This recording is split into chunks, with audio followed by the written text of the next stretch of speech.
ನಮಸ್ಕಾರ ಸ್ನೇಹಿತರೆ, ಸುಂದರ ಹೂವಿನ ಗಿಡಗಳ ಜೊತೆ ಕಳೆ ಗಿಡಗಳು ಕೂಡ ನಮ್ಮ ಗಾರ್ಡನ್ನಲ್ಲಿ ಬೇಕಾದಷ್ಟು ಬೆಳೆದಿರ್ತವೆ. ಇಂತಹ ಕಳೆ ಗಿಡಗಳನ್ನು ನಾವು ಯಾವುದೇ ಯೋಚನೆ ಮಾಡದೆ ಕಿತ್ತಾಕ್ಬಿಡ್ತೀವಿ. ನಾನು ಹಿಂದಿನ ವಿಡಿಯೋಗಳಲ್ಲಿ ಹೇಳಿದ ಹಾಗೆ ಕೆಲವೊಂದು ಕಳೆ ಗಿಡಗಳಲ್ಲಿ ಅದ್ಭುತವಾದ ಔಷಧೀಯ ಗುಣಗಳಿರ್ತವೆ. ಆಯುರ್ವೇದದಲ್ಲಿ ಅನೇಕ ದೈಹಿಕ ಸಮಸ್ಯೆಗಳ ನಿವಾರಣೆಗೆ ಇವುಗಳ ಬಳಕೆ ಆಗ್ತಾ ಇದೆ. ನಮಗೆ ಇದರ ಬಗ್ಗೆ ಗೊತ್ತಿರೋದಿಲ್ಲ ಅಷ್ಟೇ. ಇಂತಹದ್ದೇ ಒಂದು ಗಿಡದ ಬಗ್ಗೆ ಇವತ್ತಿನ ವಿಡಿಯೋದಲ್ಲಿ ನಿಮಗೆ ತಿಳಿಸ್ಕೊಡ್ತಾ ಇದ್ದೀನಿ. ಇದರ ಉಪಯೋಗಗಳನ್ನ ತಿಳಿದರೆ ಖಂಡಿತವಾಗಿಯೂ ನಿಮ್ಮ ಗಾರ್ಡನ್ನ ಒಂದು ಭಾಗದಲ್ಲಿ ಈ ಗಿಡವನ್ನು ನೀವೇ ಬೆಳೆಸಿಕೊಳ್ತೀರಿ. ಈ ಗಿಡ ಯಾವುದು, ಇದರ ಉಪಯೋಗಗಳು ಏನೇನು, ಮಾರ್ಕೆಟ್ನಲ್ಲಿ ಇದರ ಬೆಲೆ ಹೇಗೆ ಇದೆ, ಆಮೇಲೆ ಇದನ್ನು ಹೇಗೆ ಉಪಯೋಗಿಸೋದು, ಈ ಎಲ್ಲ ವಿವರಗಳನ್ನು ಇವತ್ತಿನ ವಿಡಿಯೋದಲ್ಲಿ ತಿಳಿಸ್ಕೊಡ್ತಾ ಇದ್ದೀನಿ. ಈ ವಿಡಿಯೋವನ್ನು ಎಲ್ಲೂ ಸ್ಕಿಪ್ ಮಾಡದೆ ಕೊನೆವರೆಗೂ ನೋಡಿ.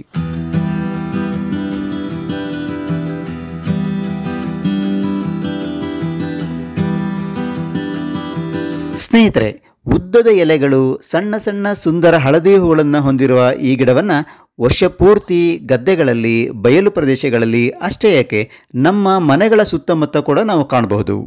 ಮಳೆಗಾಲದಲ್ಲಿ ಅಂತೂ ಇದು ಹೇರಳವಾಗಿ ಬೆಳೆಯುತ್ತೆ. ಇದನ್ನು ಕಳೆ ಗಿಡ ಅಂಥೇಳಿ ನಾವು ಕಡೆಗಣಿಸಿರ್ತೀವಿ ಅಥವಾ ಕಿತ್ತು ಬಿಸಾಕ್ತೀವಿ. ಆದರೆ ಇದರ ಅದ್ಭುತ ಉಪಯೋಗಗಳನ್ನು ನಾನೀಗ ನಿಮಗೆ ತಿಳಿಸ್ತಾ ಹೋಗ್ತೀನಿ. ಸಾಂಪ್ರದಾಯಿಕ ಚಿಕಿತ್ಸಾ ವಿಧಾನಗಳಲ್ಲಿ ಇದನ್ನು ಬಳಸ್ತಾರೆ.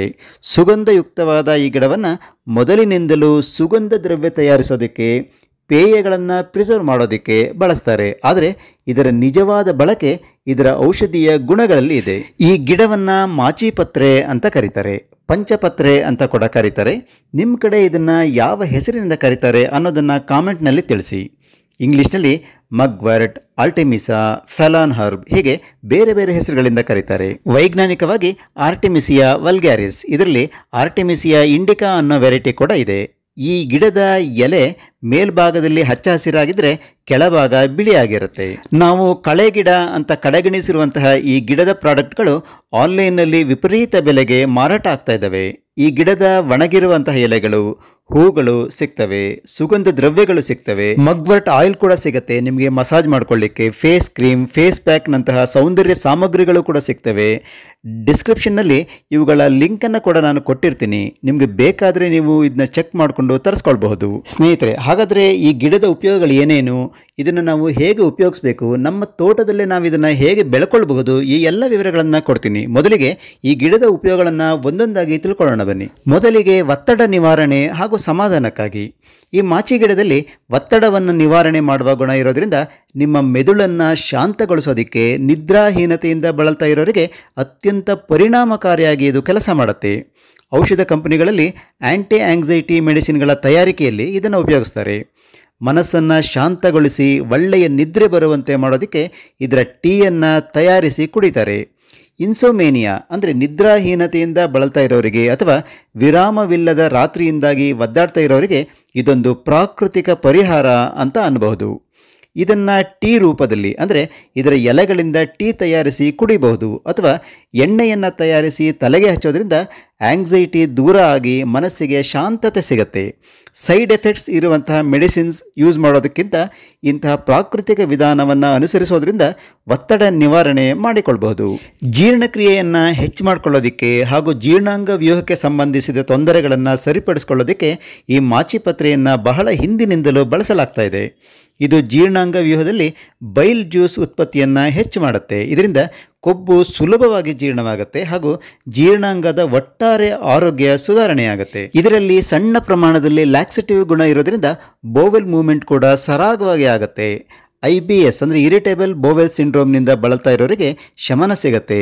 ಕರುಳಿನ ಸಮಸ್ಯೆಗೆ ಇದು ಬಹಳ ಒಳ್ಳೆಯ ಪರಿಣಾಮವನ್ನು ನೀಡುತ್ತೆ.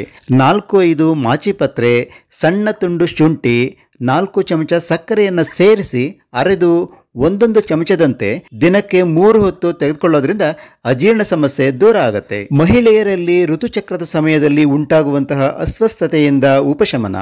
ಈ ಮಾಚಿಪತ್ರೆಯ ಇನ್ನೊಂದು ಉಪಯೋಗ ಅಂತಂದರೆ ಮಹಿಳೆಯರಲ್ಲಿ ಋತುಸ್ರಾವದ ಸಮಯದಲ್ಲಿ ಉಂಟಾಗುವಂತಹ ತೊಂದರೆಗಳಿಂದ ಉಪಶಮನ ಹಾಗೂ ಋತುಚಕ್ರ ಸರಿಯಾಗಿ ಆಗುವಂತೆ ಮಾಡೋದಕ್ಕೆ ಸಾಂಪ್ರದಾಯಿಕ ಚಿಕಿತ್ಸೆಯಲ್ಲಿ ಇದನ್ನು ಹಿಂದಿನಿಂದಲೂ ಬಳಸಲಾಗ್ತಾ ಇದೆ. ಇದರಲ್ಲಿರುವಂತಹ ಔಷಧೀಯ ಗುಣಗಳು ಹಾರ್ಮೋನನ್ನು ಬ್ಯಾಲೆನ್ಸ್ ಮಾಡಿ ಮೆನ್ಸ್ಟ್ರಿಯಲ್ ಕ್ರ್ಯಾಂಪ್ಸ್, ಬ್ಲೋಟಿಂಗ್, ವೀಸಿಂಗ್, ಅನಿಯಮಿತ ಋತುಚಕ್ರ ಇವೆಲ್ಲವೂ ಕಡಿಮೆ ಆಗುವಂತೆ ಮಾಡ್ತವೆ. ಸಾಂಪ್ರದಾಯಿಕ ಪೇನ್ ಕಿಲ್ಲರ್ಗೆ ಇದೊಂದು ಪರ್ಯಾಯವಾಗಿ ಕೆಲಸ ಮಾಡುತ್ತೆ. ಮಾಚಿಪತ್ರೆಯನ್ನು ನೆರಳಲ್ಲಿ ಒಣಗಿಸಿ ಪುಡಿ ಮಾಡಿ ಬಿಸಿ ಹಾಲಿಗೆ 2 ರಿಂದ 3 ಚಿಟಿಕೆ ಸೇರಿಸಿ ಕದಡಿ ದಿನಕ್ಕೆ 3 ಬಾರಿ 1 ವಾರದ ಕಾಲ ಕುಡಿಬಹುದು. ಚರ್ಮದ ಆರೋಗ್ಯ. ಮಾಚಿ ಎಲೆಯಲ್ಲಿ ಆಂಟಿಮೈಕ್ರೋಬಿಯಲ್ ಗುಣಗಳಿದ್ದಾವೆ. ಇದರಿಂದಾಗಿ ಆಕ್ನೆ, ಎಕ್ಸಿಮಾ, ಸೋರಿಯಾಸಿಸ್ ಇಂತಹ ಚರ್ಮದ ಸಮಸ್ಯೆಗಳಲ್ಲಿ ಇದು ಉಪಯೋಗಕ್ಕೆ ಬರುತ್ತೆ. ಇದರಲ್ಲಿರುವ ಆಂಟಿ ಆಕ್ಸಿಡೆಂಟ್ಸ್ಗಳಿಂದಾಗಿ ಚರ್ಮಕ್ಕೆ ವಾತಾವರಣದಿಂದ ಉಂಟಾಗುವ ಹಾನಿಯಿಂದ ರಕ್ಷಣೆ ಸಿಗುತ್ತೆ ಹಾಗೂ ಆಕ್ಸಿಡೇಟಿವ್ ಸ್ಟ್ರೆಸ್ಸನ್ನು ಕಡಿಮೆ ಮಾಡಿ ಆರೋಗ್ಯಪೂರ್ಣ ಚರ್ಮವನ್ನು ಪಡೆಯಬಹುದು. ಇದಕ್ಕಾಗಿ ಈ ಎಲೆಯ ರಸದೊಂದಿಗೆ ಮಿಕ್ಸ್ ಮಾಡಿರುವಂಥ ಎಣ್ಣೆಯನ್ನು ಚರ್ಮದ ಮೇಲ್ಭಾಗದಲ್ಲಿ ಅಪ್ಲೈ ಮಾಡಬಹುದು ಅಥವಾ ನಿಮ್ಮ ಸ್ಕಿನ್ ಕೇರ್ ರೂಟೀನಲ್ಲಿ ಇದನ್ನು ಉಪಯೋಗಿಸ್ಬೋದು. ಇದರಿಂದಾಗಿ ಸ್ಕಿನ್ ಟೋನ್ ಹಾಗೂ ಟೆಕ್ಸ್ಚರ್ ಇಂಪ್ರೂವ್ ಆಗುತ್ತೆ. ಅಷ್ಟೇ ಅಲ್ಲ, ಚರ್ಮ ಕೆಂಪಾಗುವುದು, ಉರಿಯೂತ ಇವೆಲ್ಲ ಕಡಿಮೆಯಾಗಿ ಚರ್ಮದಲ್ಲಿ ಉಂಟಾಗಿರುವ ಡ್ಯಾಮೇಜ್ ಸಹ ಕಂಟ್ರೋಲ್ಗೆ ಬರುತ್ತೆ. ಫಂಗಲ್ ಇನ್ಫೆಕ್ಷನ್ಸ್ಗಳಲ್ಲೂ ಈ ಎಲೆಗಳನ್ನು ಉಪಯೋಗಿಸಲಾಗುತ್ತೆ. ಅಥ್ಲೀಟ್ಸ್ ಫುಟ್, ರಿಂಗ್ ವರ್ಮ್ ಇಂತಹ ಸಮಸ್ಯೆಗಳಲ್ಲೂ ಈ ಎಲೆಯನ್ನು ಉಪಯೋಗಿಸ್ತಾರೆ. ದೇಹದ ರೋಗ ನಿರೋಧಕ ಶಕ್ತಿ ಹೆಚ್ಚಾಗುತ್ತೆ. ಇದರಲ್ಲಿರುವ ಆಂಟಿಮೈಕ್ರೋಬಿಯಲ್ ಹಾಗೂ ಆಂಟಿವೈರಲ್ ಗುಣಗಳಿಂದಾಗಿ ದೇಹದ ರೋಗ ನಿರೋಧಕ ಶಕ್ತಿ ಬಲಗೊಳ್ಳೋದಕ್ಕೆ ಸಹಾಯ ಆಗುತ್ತೆ. ಸೋಂಕು, ನೆಗಡಿ, ಉಸಿರಾಟದ ಸಮಸ್ಯೆಗಳಲ್ಲಿ ಇದನ್ನು ಸಾಂಪ್ರದಾಯಿಕವಾಗಿ ಉಪಯೋಗಿಸಲಾಗುತ್ತೆ. ನಿಯಮಿತವಾಗಿ ಇದರ ಟೀಯನ್ನು ಕುಡಿಯೋದ್ರಿಂದ ರೋಗ ನಿರೋಧಕ ವ್ಯವಸ್ಥೆ ಬಲಗೊಳ್ಳುತ್ತೆ. Joint pain. ಈ ಎಲೆಗಳನ್ನು ಅರೆದು ಹಚ್ಚೋದ್ರಿಂದ ಕೀಲು ನೋವು ಹಾಗೂ ಮಾಂಸಖಂಡಗಳ ನೋವಿನಿಂದ ಶಮನ ಸಿಗತ್ತೆ. ಇದಕ್ಕಾಗಿ ಮಗ್ವರ್ಟ್ ಎಲೆಗಳ ಪೇಸ್ಟನ್ನು ಕೀಲುಗಳಿಗೆ ಹಚ್ಚಬೇಕು ಅಥವಾ ಮಗ್ವರ್ಟ್ ಎಣ್ಣೆಯಿಂದ ಮಸಾಜ್ ಮಾಡ್ಕೊಳ್ಬಹುದು. ದೇಹವನ್ನು ಡಿಟಾಕ್ಸಿಫೈ ಮಾಡ್ಕೊಳ್ಳೋದಕ್ಕೆ ಸಹ ಇದು ಉಪಯೋಗಕ್ಕೆ ಬರುತ್ತೆ. ನಮ್ಮ ದೇಹದ ಈ ಲಿವರನ್ನು ಶುದ್ಧೀಕರಿಸೋದಕ್ಕೆ ಇದರ ಎಲೆಗಳು ಪರಿಣಾಮಕಾರಿಯಾಗಿ ಕೆಲಸ ಮಾಡ್ತವೆ.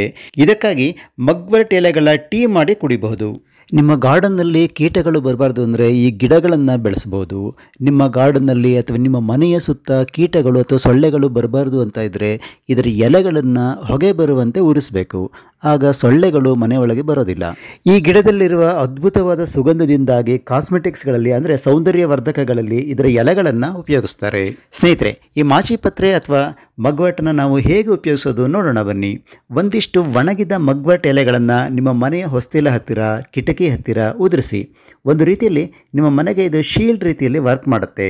ಇದರದ್ದೇ ಧೂಪದ ಕಡ್ಡಿಗಳನ್ನು ನೀವು ಹಚ್ಚಿ ಇಡೋದ್ರಿಂದ ಕೀಟಗಳು ಅಥವಾ ಸೊಳ್ಳೆಗಳು ನಿಮ್ಮ ಮನೆಯ ಒಳಗೆ ಬರೋದಿಲ್ಲ. ಇದರ ಹೊಗೆಯನ್ನು ಉಸಿರಾಡೋದ್ರಿಂದ ನಿಮ್ಮ ಶ್ವಾಸಕೋಶಗಳಿಗೂ ಕೂಡ ತುಂಬಾ ಒಳ್ಳೆಯದು. ಇದರ ಎಲೆಗಳನ್ನು ಅರೆದು ಕೀಲುಗಳಿಗೆ, ಮಾಂಸಖಂಡಗಳಿಗೆ ಹಚ್ಚಬಹುದು.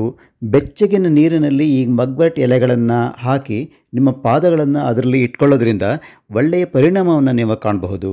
ಮಗ್ವರ್ಟ್ ಆಯಿಲ್ ಸಿಗುತ್ತೆ.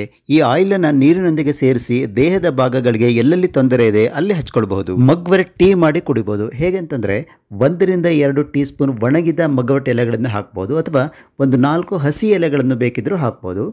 ಹೀಗೆ ಹಾಕಿ ಕುದಿಯುವ ನೀರಲ್ಲಿ ಹಾಕಿಬಿಟ್ಟು 5 ರಿಂದ 10 ನಿಮಿಷ ಅದು ಹಾಗೆ ಬಿಡಬೇಕು. ನಂತರ ರಾತ್ರಿ ಮಲಗುವುದಕ್ಕೆ 30 ನಿಮಿಷಕ್ಕೆ ಮೊದಲು 1 ಕಪ್ ಈ ಮಗ್ವರ್ಟ್ ಟೀಯನ್ನು ಕುಡಿಬೇಕು. ಇದರಿಂದ ಒಳ್ಳೆಯ ನಿದ್ದೆ ಬರುತ್ತೆ. ಈ ಮಗ್ವರ್ಟನ್ನು ಯಾರು ಉಪಯೋಗಿಸಬಾರ್ದು ಅನ್ನೋದನ್ನು ನೋಡೋಣ. ಗರ್ಭಿಣಿ ಸ್ತ್ರೀಯರು ಹಾಗೂ ಹಾಲುಣಿಸುವ ತಾಯಂದಿರು ಅಂದರೆ ಪ್ರೆಗ್ನೆಂಟ್ ಆ್ಯಂಡ್ ಲ್ಯಾಕ್ಟೇಟಿಂಗ್ ವುಮೆನ್ ಇದನ್ನು ಅವಾಯ್ಡ್ ಮಾಡೋದು ಒಳ್ಳೆಯದು. ಅಲರ್ಜಿ ಇರುವವರು ಕೂಡ ಇದನ್ನು ಉಪಯೋಗಿಸೋದು ಬೇಡ. ಉಪಯೋಗಿಸ್ಬೇಕು ಅಂತಿದ್ರೆ ಆರೋಗ್ಯ ತಜ್ಞರ ಸಲಹೆಯನ್ನು ಪಡೆದುಕೊಳ್ಳೋದು ಒಳ್ಳೆಯದು. ಸ್ನೇಹಿತರೆ, ಇಷ್ಟೊಂದು ಬೆನಿಫಿಟ್ಸ್ ಇರುವಂತಹ ಈ ಮಾಚಿಪತ್ರೆ, ಪಂಚಪತ್ರೆ ಅಥವಾ ಮಗ್ವರ್ಟನ್ನು ನಿಮ್ಮ ಗಾರ್ಡನ್ನಲ್ಲೇ ನೀವು ಬೆಳೆಸ್ಕೊಳ್ಬಹುದು. ಗಾರ್ಡನ್ನ ಒಂದು ಭಾಗದಲ್ಲಿ ಇದನ್ನು ನೀವು ಬೆಳೆಸ್ಕೊಳ್ಬಹುದು ಅಥವಾ ಪಾಟಲ್ಲಿ ಕೂಡ ಬೆಳೆಸ್ಕೊಳ್ಬಹುದು. ನಿಮ್ಮ ಸುತ್ತಮುತ್ತಲಿನ ಪ್ರದೇಶದಲ್ಲಿ ಬೇಕಾದಷ್ಟು ಇದು ಬೆಳೆದಿರುತ್ತೆ, ಅದನ್ನು ತಂದು ನೀವು ಬೆಳೆಸ್ಕೊಳ್ಳಿ ಅಥವಾ ಇದರ ಬೀಜಗಳು ಆನ್ಲೈನ್ನಲ್ಲಿ ಸಿಗುತ್ತೆ. ಇದನ್ನು ನೀವು ತರಿಸ್ಕೊಂಡು ಬೆಳೆಸ್ಕೊಳ್ಬಹುದು. ಇದರ ಲಿಂಕನ್ನು ನಾನು ಡಿಸ್ಕ್ರಿಪ್ಷನಲ್ಲಿ ಕೊಟ್ಟಿರ್ತೀನಿ. ನೋಡಿದ್ರಲ್ಲ ಸ್ನೇಹಿತರೆ, ಈ ಮಾಚಿಪತ್ರೆ ಅಥವಾ ಮಗ್ವರ್ಟ್ನ ಬೆನಿಫಿಟ್ಸ್ಗಳು ಎಷ್ಟಿದೆ ಅಂತ ಹೇಳಿ. ಈ ವಿಡಿಯೋ ನಿಮಗೆ ಇಷ್ಟ ಆಯಿತು ಅಂತ ಅಂದ್ಕೊಳ್ತೀನಿ. ಇಷ್ಟ ಆದಲ್ಲಿ ಒಂದು ಲೈಕ್ ಕೊಡಿ, ಕಾಮೆಂಟ್ ಮಾಡಿ ಹಾಗೂ ಈ ವಿಡಿಯೋವನ್ನು ಶೇರ್ ಮಾಡಿ. ಜೊತೆಗೆ ಜ್ಞಾನ ವಿಜ್ಞಾನ ಚಾನಲ್ಗೆ ಸಬ್ಸ್ಕ್ರೈಬ್ ಆಗಿ ಪಕ್ಕದಲ್ಲಿರುವ ಬೆಲ್ ಐಕಾನನ್ನು ಪ್ರೆಸ್ ಮಾಡಿ. ಇದರಿಂದ ನಾನು ರಿಲೀಸ್ ಮಾಡುವಂತಹ ಎಲ್ಲ ವಿಡಿಯೋಗಳ ನೋಟಿಫಿಕೇಶನ್ ನಿಮಗೆ ಸಿಗುತ್ತೆ. ಹೊಸದೊಂದು ವಿಡಿಯೋದೊಂದಿಗೆ ಮತ್ತೆ ಸಿಗ್ತೀನಿ. ಅಲ್ಲಿವರೆಗೂ ಬೈ ಬಾಯ್.